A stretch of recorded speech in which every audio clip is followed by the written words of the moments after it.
Bennet was among the earliest of those who waited on Mr. Bingley.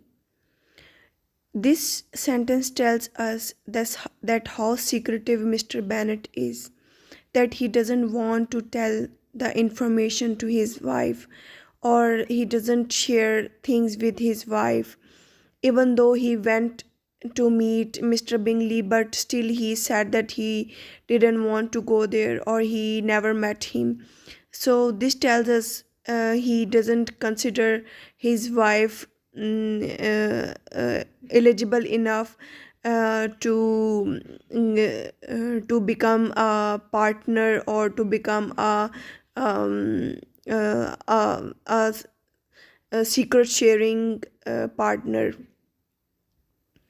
He had always intended to visit him, though to the last, always assuring his wife that he should not go.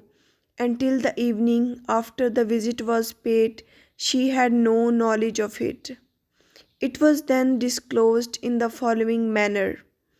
Observing his second daughter employed in trimming a hat, he suddenly addressed her with, "I hope Mr. Bingley will like you, Lizzie." "We are not in a way to know what Mr. Bingley likes," said her mother, resentfully, "since we are not to visit."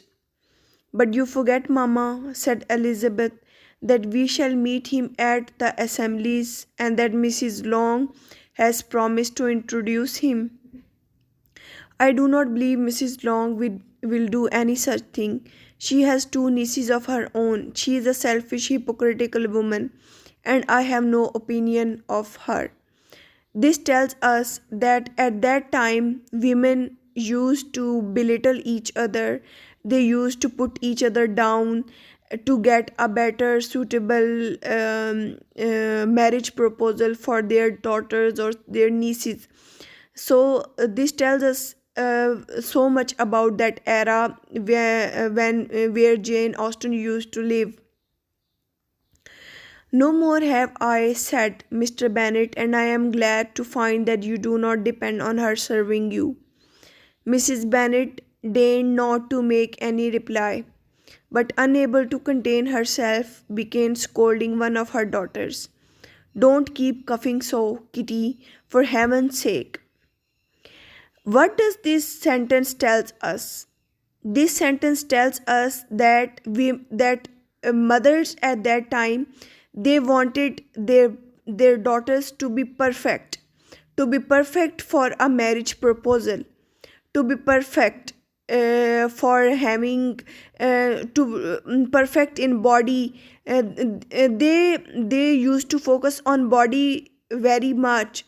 uh, they wanted their daughters to have a perfect body. "Have a little compassion on my nerves, you tear them to pieces." "Kitty has no dissertion in her cuffs," said her father. "She times them ill." "I do not cuff for my own amusement," replied Kitty fretfully. "When is your next ball to be, Lizzie?" "Tomorrow fortnight." "Eh, so it is," cried her mother, "and Mrs. Long does not come back till the day before, so it will be impossible for her to introduce him, for she will not know him herself." "Then, my dear, you may have the advantage of your friend, and introduce Mr. Bingley to her." "Impossible, Mr. Bennet, impossible, when I am not acquainted with him myself. How can you be so teasing?" "I honor my circumspection. A fortnight's acquaintance is certainly very little. One cannot know what a man really is by the end of a fortnight. But if we do not venture, somebody else will, and after all, Mrs. Long and her nieces must stand their chance, and therefore, as she will think it an act of kindness, if you decline the office, I will take it on myself." The girls stared at their father. Mrs. Bennet said only, "Nonsense, nonsense." "What can be the meaning of that emphatic exclamation?" cried he.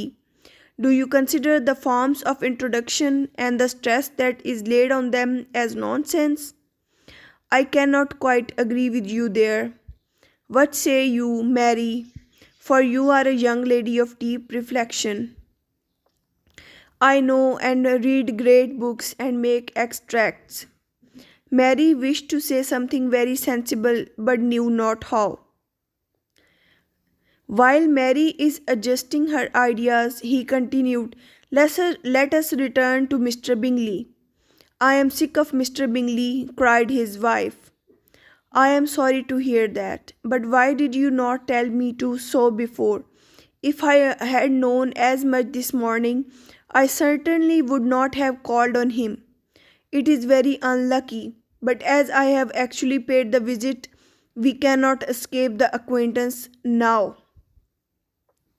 Now he is telling his wife that he met Mr. Bingley. Now, you know how secretive he is.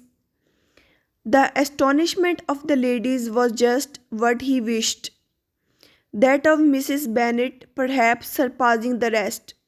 Though when the first tumult of joy was over, she began to declare that it was what she had expected all the while.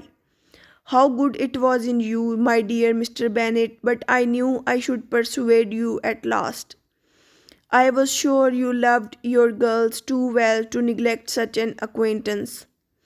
Well, how pleased I am, and it is such a good joke, too, that you should have gone this morning and never said a word about it till now. Now, Kitty, you may cough as much as you choose, said Mr. Bennet, and as he spoke, he left the room, fatigued with the raptures of his wife. What an excellent father you have, girls, said she, when the door was shut. I do not know how you will ever make him amends for his kindness, or me either, for that matter. At our time of life, it is not so pleasant, I can tell you, to be making new acquaintances every day. But for your sakes, we would do anything. Lydia, my love, though you are the youngest, I dare say, Mr. Bingley will dance with you at the next ball. Oh, said Lydia sturdily, I am not afraid, for though I am the youngest, I am the tallest. The rest of the evening was spent in conjecturing how soon he would return Mr. Bennet's visit, and determining when they should ask him to dinner.